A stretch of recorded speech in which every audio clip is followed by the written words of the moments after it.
the snow had been falling since before dawn, blanketing the small Minnesota town of Cedar Hollow, in a silence so thick that even the church bells seemed reluctant to break it. Detective Ava Morgan pulled her scarf higher against the wind, her breath a faint ghost in the frigid air.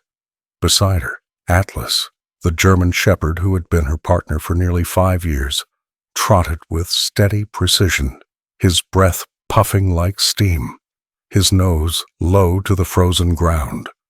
The morning patrol was supposed to be routine.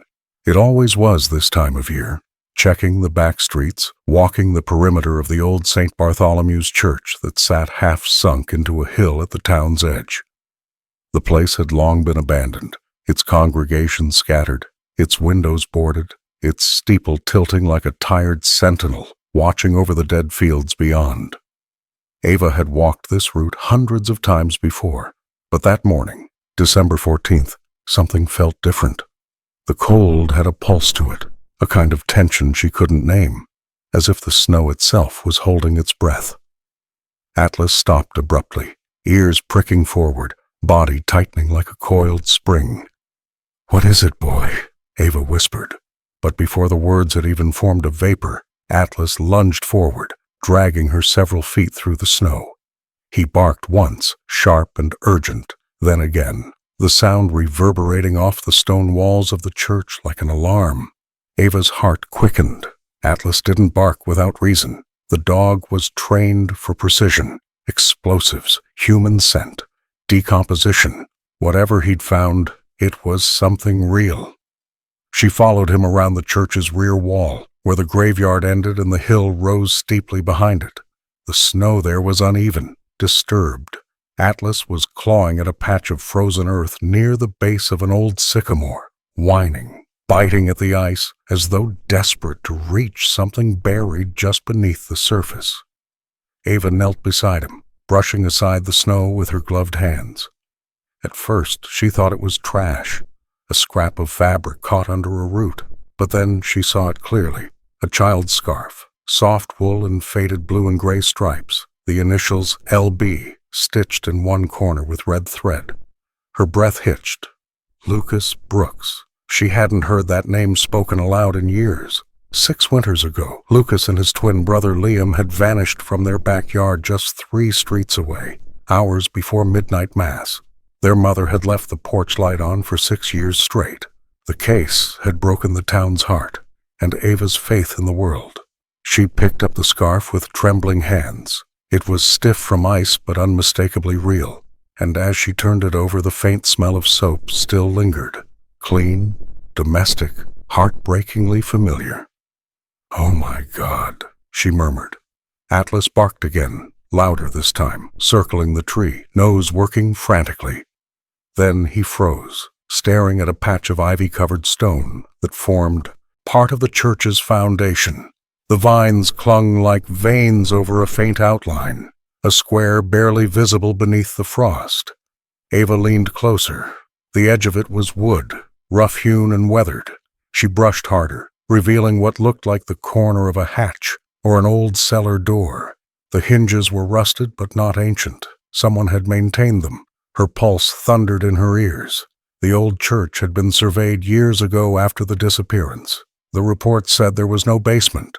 The foundation was solid limestone. But this wasn't on any map. She tugged on the iron handle. It didn't budge. Atlas whined, pawing the ground again. Okay, Ava said, her voice shaking. "We're calling it in." She stepped back, fumbling for her radio. Static cracked. "Dispatch, this is Detective Morgan. I need units at St. Bartholomew's, northern perimeter. Possible entry point, possible evidence related to the Brooks case." Silence then. "Say again, Detective? You said Brooks?" "Affirmative," she said. Her voice caught for a second before she steadied it. "The twins. I think we found something." She pocketed the scarf carefully in an evidence bag and turned her flashlight on the wooden hatch again. There were faint scratches on its surface, thin lines like fingernail marks, and beneath them, symbols etched into the grain, small crosses, crudely carved.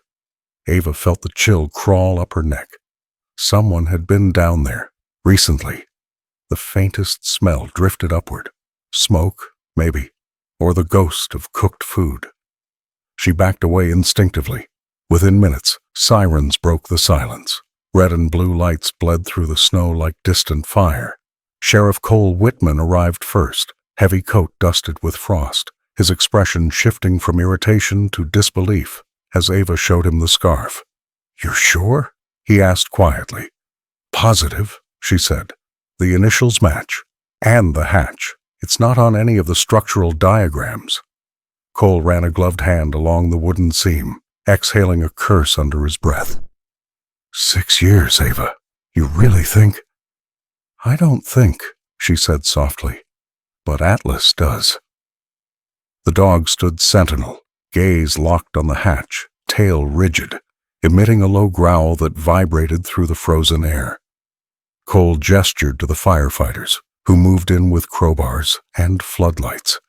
The first strike against the hatch sent a hollow echo deep into the ground. Not solid stone, hollow.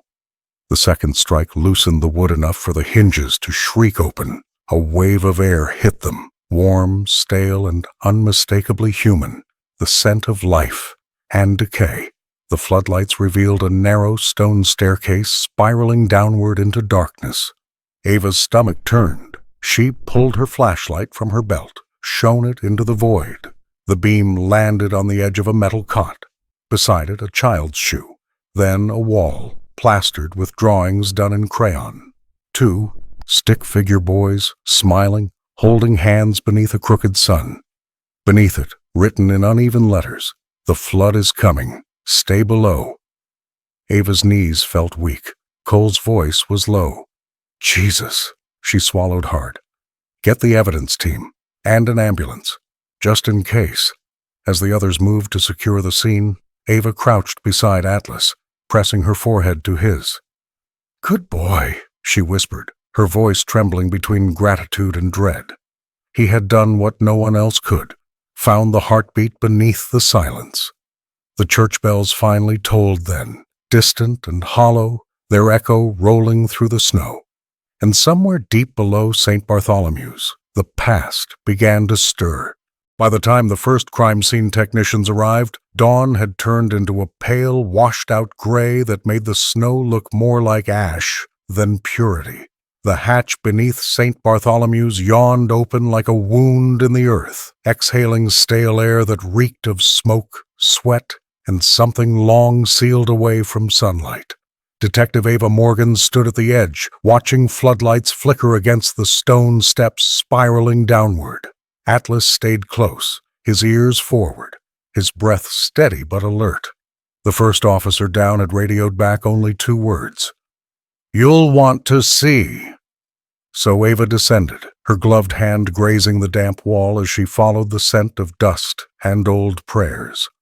The deeper she went, the warmer the air became, a heat that shouldn't have existed in a space so forgotten. At the bottom, the narrow passage opened into a chamber carved directly into the limestone.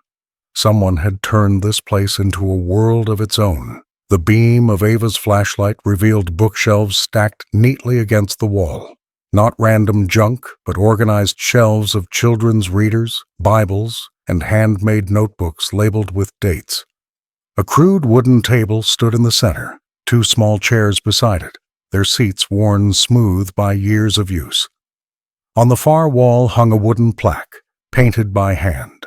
The Archangel Gabriel's Ark, Sanctuary from the Flood. The words shimmered under layers of dust. The paint faded but deliberate. Ava's stomach tightened. She swept the light across the room and froze. There were drawings everywhere, hundreds of them, taped to the limestone, curling at the edges from heat and moisture. Crayon suns, rainbows, angels with white wings. And at the bottom of many pages, 2 stick-figure boys with blonde hair and matching smiles. Lucas and Liam, unmistakably. In several drawings, a tall figure stood between them, a man in long robes with a golden halo drawn around his head. Sometimes the figure was labeled Father Michael, sometimes Gabrielle. Ava's throat went dry. She turned to the technicians. Collect everything. Photograph the walls before we touch a single page." Her voice was calm, but her pulse was a drumbeat. Sheriff Cole crouched near a heating vent built crudely into the wall. "He ran power down here," he muttered. "Propane lines, ventilation, insulation. This isn't a hideout, it's a habitat." Ava moved deeper into an adjoining room that smelled faintly of soap and old wood. 2 metal-framed beds stood side by side, covered in handmade quilts, each with initials stitched at the corner, LB and LM. Between them sat a nightstand with 2 cups, a cracked alarm clock, and a children's Bible open to the story of Noah's Ark. The passage was underlined in pencil, "And the waters prevailed upon the earth 150 days." Someone had been reading this story to them over and over, shaping it into something new, something warped. On the opposite wall hung a small chalkboard filled with careful handwriting. Math lesson, 12-13-20-25. The numbers were recent. Ava felt a shiver crawl down her spine. "They were here yesterday," she whispered. Atlas sniffed around the beds, then let out a low whine, tail stiff. The scent was fresh, unmistakably human. Ava crouched, stroking the dog's neck. "They were just here, weren't they?" He pressed closer, confirming it. Cole exhaled a sharp breath. "Then they didn't vanish 6 years ago. They've been here all along." "Not here anymore," Ava said. Her flashlight landed on a narrow corridor leading deeper into the rock. The walls were damp and uneven, carved by hand. At the end of the tunnel was a heavy wooden door, reinforced with iron hinges. She pushed it open and stepped into what could only be described as a chapel, a small circular chamber with a makeshift altar of stacked stones. A single candle still burned there, wax dripping onto a ceramic plate. Behind the altar hung an oil painting of the Archangel Gabriel, his hand raised in blessing, his eyes painted in a piercing, almost human blue. Beneath it, etched into the wall, were the words, "When the flood rises, the chosen shall remain." A chill swept through Ava. The theology here wasn't Catholic. Not really. It was the invention of a mind that had twisted Scripture into survival doctrine. Sheriff Cole turned slowly, his face pale in the flickering light. "You think Father Michael Harrington did this?" "He disappeared a month after the twins," Ava replied, her voice low. "Said he was taking a sabbatical after the scandal with the diocese funds. Nobody looked twice because the town was too busy grieving. But look at this place. This is his handwriting. And this," she gestured toward the altar, "this is his sermon." One of the techs called from the other side of the chamber. "Detective, you need to see this." Ava followed him to a small desk shoved against the far wall. On it lay a stack of journals bound in leather. The top one was open, its ink dark and fresh. The entry was dated 3 days ago. "The boys are learning to accept the truth. The world above remains poisoned. Their faith grows stronger. Soon, Gabriel will call us to the second sanctuary. We must leave before the unclean find us." Ava's blood ran cold. "He's planning to move them," she murmured, "or already has." She flipped through the next pages, scanning for locations, anything that resembled a clue. At the back of the journal was a folded map, hand-drawn, marked with a circle north of town. Black Ridge Quarry, an abandoned limestone site closed decades ago. "That's where he's going," she said. Cole swore under his breath. "We need a warrant, a search team, everything we can mobilize." Ava nodded, already moving toward the stairs. Atlas tugged at his leash, eager, restless. As they climbed back toward the surface, the light from above felt wrong, too bright, too clean for the filth they'd uncovered. Outside, the wind had picked up, whipping snow across the graveyard like a shroud. Reporters hadn't yet arrived, but word would spread fast. Cedar Hollow was small. Secrets never stayed buried for long. Ava loaded Atlas into the SUV, her mind spinning through possibilities. Father Michael Harrington, beloved pastor turned ghost, had built a world underground to house 2 stolen children, teaching them that the apocalypse had come and that only his ark could save them. Every sermon, every bedtime story had been a reinforcement of that lie. And now, with discovery looming, he would run to the quarry, to his next safe haven. But what haunted Ava most wasn't his theology or his delusion. It was the realization that for 6 years, 2 boys had grown up believing the outside world was dead. She pictured their drawings, the angels, the sun, the smiling man they called Gabriel, and her heart broke for what rescue would mean. To them, she would not be salvation. She would be the flood. The drive north felt longer than it should have, though the road was nearly empty. Snow swirled in restless spirals across the windshield as Ava Morgan steered through the narrow highway leading to the Black Ridge Quarry. The radio crackled with updates from Sheriff Cole's team. Units were already deployed around the perimeter, thermal drones scanning the limestone ridges that jutted from the earth like broken teeth. Atlas lay in the back seat, silent but watchful, his amber eyes fixed on the window. He could sense tension the way a barometer senses a storm. Ava glanced in the mirror and caught his gaze. "We'll find them, boy," she murmured, half a promise, half a plea. The GPS showed one last turn before the road ended. Ahead, the world opened into a vast crater of rock and ice, a hollow carved decades ago when miners still chipped at the earth for limestone. The site had been shut down after an accident in the 70s, a cave-in that buried 2 men alive. Since then, locals said the quarry had ghosts. Ava never believed in ghosts until she started chasing them. Sheriff Cole met her at the checkpoint, his face drawn and pale under the flashing lights. "We found tire tracks leading down toward the east pit," he said without preamble. "Heavy truck, maybe a van, matches the old Chevy Father Michael used to drive." He handed her a photo snapped by one of the deputies, deep grooves in the snow curving toward a collapsed service road. "They stop here," Cole continued. "No exit tracks, so either he's still down there or the storm covered his trail." Ava studied the image, her breath condensing in the cold. "Any sign of the boys?" "Just this," he said, holding out a small shoe print cast in plaster. It was half the size of an adult's, clean and recent. "Found near the cave entrance." The word cave hit Ava like a punch. Her mind flashed back to the journal entries. The second sanctuary. "He brought them here," she said quietly. "The ark has moved." Within minutes, Ava and Atlas joined the search team, descending toward the quarry floor. The wind howled through the ridges, carrying flakes of snow that cut like glass. Floodlights illuminated the cliffs, revealing jagged openings where natural caves had merged with old mining tunnels. Atlas walked ahead, nose to the ground, tail stiff, his entire body a compass needle. When he stopped, Ava saw the faint outline of footprints leading toward a narrow gap in the rock face, partially hidden by fallen branches and debris. The opening was just wide enough for a man to squeeze through. She motioned for the others to hold position, then knelt beside the tracks. 2 small sets of footprints. 1 adult. The boys were still alive. Ava ducked inside first, flashlight slicing through darkness that smelled of limestone and damp earth. The walls were close, the ceiling low, forcing her to move crouched.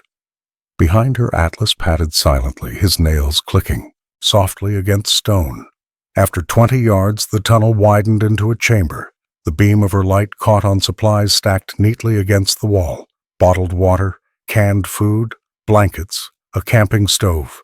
A small crucifix was nailed above the entrance, and below it, words painted in black ink. "The Lord shelters the pure."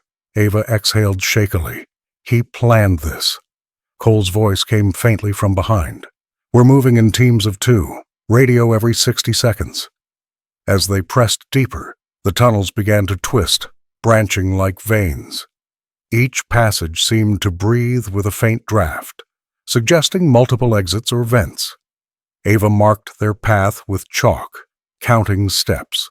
The air grew warmer again, faintly metallic, and somewhere ahead came the unmistakable echo of voices, soft, rhythmic, like prayer. She froze. Atlas's ears flicked forward, his body trembling with restrained focus. The voices became clearer, a man's low tone, calm and measured, and two lighter voices following in unison. Children. The sound was heartbreakingly gentle. Our Father, who art in heaven. Ava's chest tightened. They were reciting. She turned off her flashlight, letting her eyes adjust to the dim orange glow ahead. The tunnel opened into another chamber, larger this time, lit by the flicker of oil lamps. Father Michael knelt at a stone altar, hands clasped, his back to her. The twins sat beside him, dressed in matching blue coats, their hair longer but unmistakable. They looked healthy, unhurt, and utterly devoted. Michael's voice carried softly through the cavern. The time has come to prepare the ark for the final passage. Soon the flood will swallow the unclean world, and we will rise above it. Ava's throat closed around a dozen words she wanted to shout, but instinct told her silence was survival. She signaled the team behind her to hold position, then crouched lower, studying the scene. There were blankets, children's books, and a small chalkboard covered with arithmetic problems, the same handwriting she'd seen in the church basement. When Michael finally turned, his face was thinner than the photos in his personnel file, his beard streaked with gray, yet his eyes shone with feverish conviction. "I knew you'd come, Detective," he said, voice almost tender. "The hounds of Babylon always do." His gaze flicked to Atlas, then back to her. "You've found the ark, but you can't stop the storm." The boys looked up, startled but not afraid. "Papa Gabriel," one whispered. "Who are they?" "Visitors," Michael said. "The kind who don't understand salvation." Ava raised her hands slowly. "Michael, listen to me. The world isn't ending. You've been sick, confused. Those boys need help, medicine, sunlight." He smiled faintly. "They have light enough here, the light of truth." His tone softened as he looked at the children. "Back away from them, please," Ava urged. "Let me take them outside. You can come too." But he shook his head, reaching for the candle beside him. "You'll destroy their faith. I won't let you." Atlas growled low, breaking the tension. The boys flinched, one reaching instinctively toward the dog as though he remembered something. That flicker, that tiny reflex, was all Ava needed. "Lucas," she said softly, testing the name like a key in a lock. The boy hesitated. "Your mother's waiting. She made your favorite soup, chicken and celery. Remember?" Lucas's lip trembled. "She's gone," he whispered. "The flood took her." "No," Ava said, taking a slow step forward. "The flood isn't real. She's alive. She never stopped looking for you." Michael's expression cracked, panic bleeding through fanatic calm. "Don't listen to her," he shouted. "She's temptation. The flood still rages above. I've seen it." His hand shook. The candle fell, flame licking across spilled oil. In an instant, the chamber erupted in smoke and panic. Cole's voice shouted orders from the tunnel, officers rushing in with extinguishers. Michael stumbled backward, coughing, his faith and fury colliding in chaos. Atlas lunged, not to attack but to shield the boys, pressing them against the wall as sparks rained from the burning cloth. Ava grabbed Lucas's hand, then Liam's, pulling them toward the exit as Cole's men dragged Michael to the ground. Outside, the storm had stopped. Snow drifted quietly, muting the sirens and shouts. Ava knelt in the snow beside the twins, wrapping them in her coat. Atlas sat beside them, his fur dusted white, his chest rising and falling with tired relief. The boys stared at the sky, wide, blue, and endless, as if seeing it for the first time. Lucas whispered, "It's not flooded." Ava smiled through tears. "No," she said softly. "It never was." The hospital room smelled faintly of antiseptic and hope, that strange blend of fear and healing that clung to every corridor of Cedar Hollow Medical Center.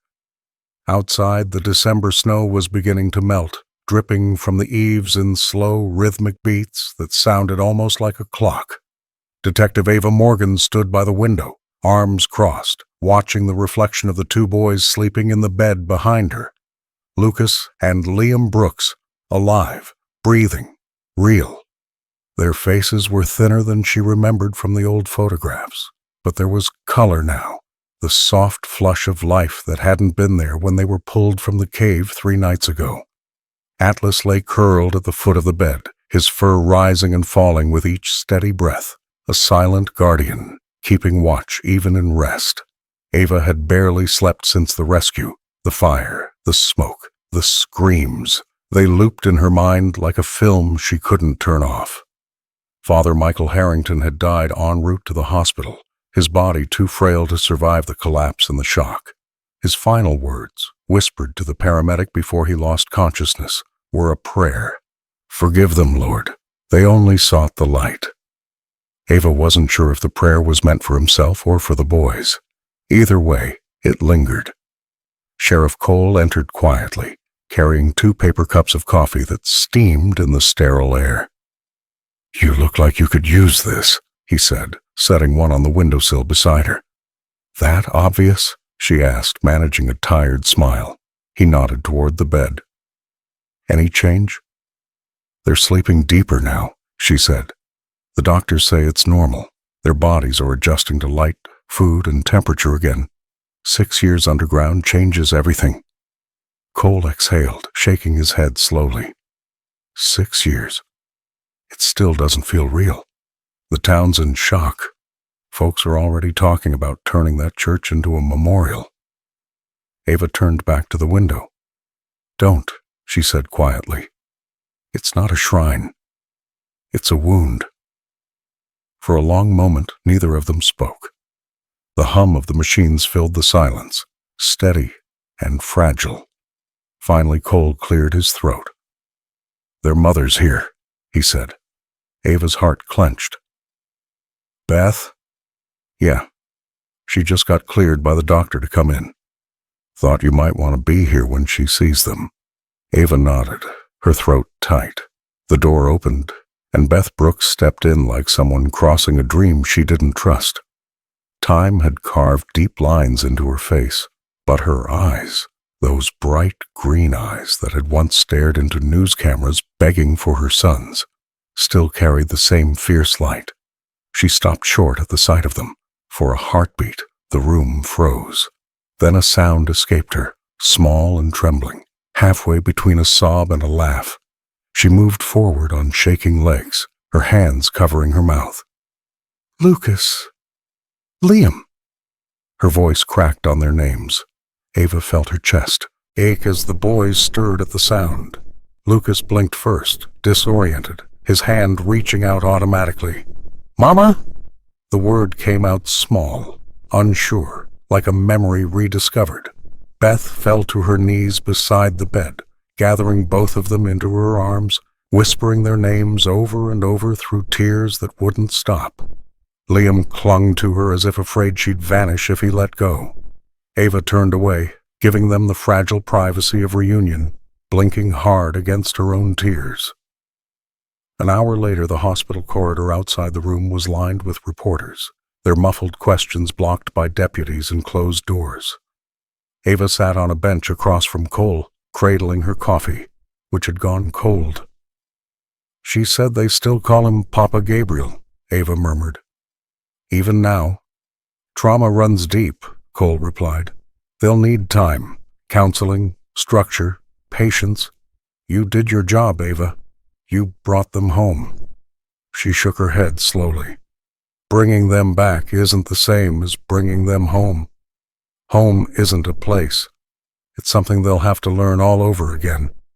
That afternoon, a child psychologist arrived, Dr. Emily Hayes, a calm woman, with gentle eyes and the kind of voice that softened walls. She sat with Ava to review the boys' drawings from the past few days.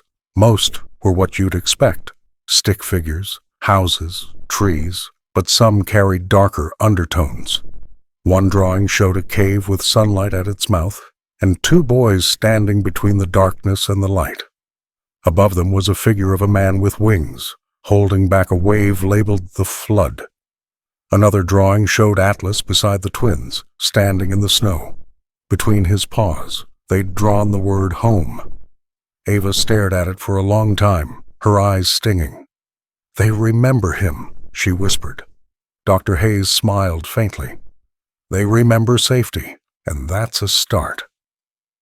By evening, the hospital's Christmas lights flickered on outside the window, reflecting in the glass like tiny stars. Ava stood once more at the boys' door, watching Beth sitting on the bed, reading softly from a children's book. The twins listened intently, their heads leaning against her shoulders. Atlas lay at her feet, his tail thumping gently whenever she turned a page. The sight was almost too much to bear. So ordinary, so impossibly precious after everything. Cole joined her again, leaning against the wall. "You ever think about retiring?" he asked lightly. "After this? Maybe. But what would I do? Knit scarves for lost dogs? You'd probably still find a case," he said, smirking. "Trouble tends to follow people like you." Ava smiled faintly. "Maybe. But for now, I think I'll just breathe." That night, she finally drove home. Her farmhouse was dark, the porch light blinking as it always did when the wind hit the power lines. She stepped inside, hanging her coat on the same hook she'd used for years, and felt the quiet settle around her like a blanket. On the table sat a photo, her and her late husband Mark in uniform, smiling, taken long before the world grew heavy. Next to it was a small urn, with her daughter Sarah's name engraved beneath a shooting star. Ava lit a candle beside it, the flame trembling. "We did it, sweetheart," she whispered. "We brought them home."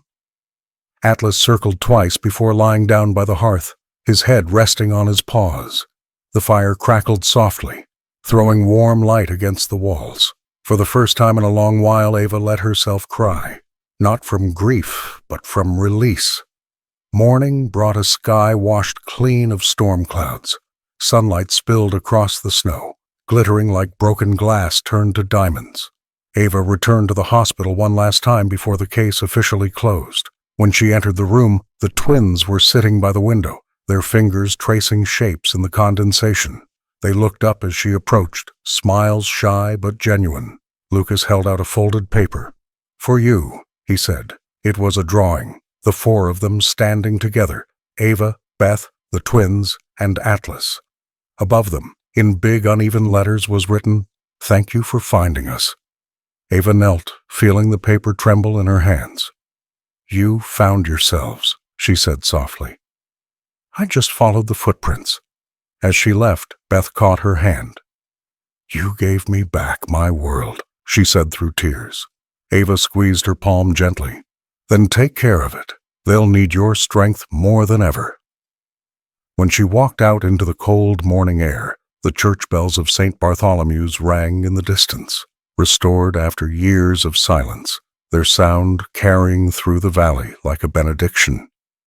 Ava looked toward the sound, eyes closing for a moment. It didn't feel like grief anymore. It felt like grace.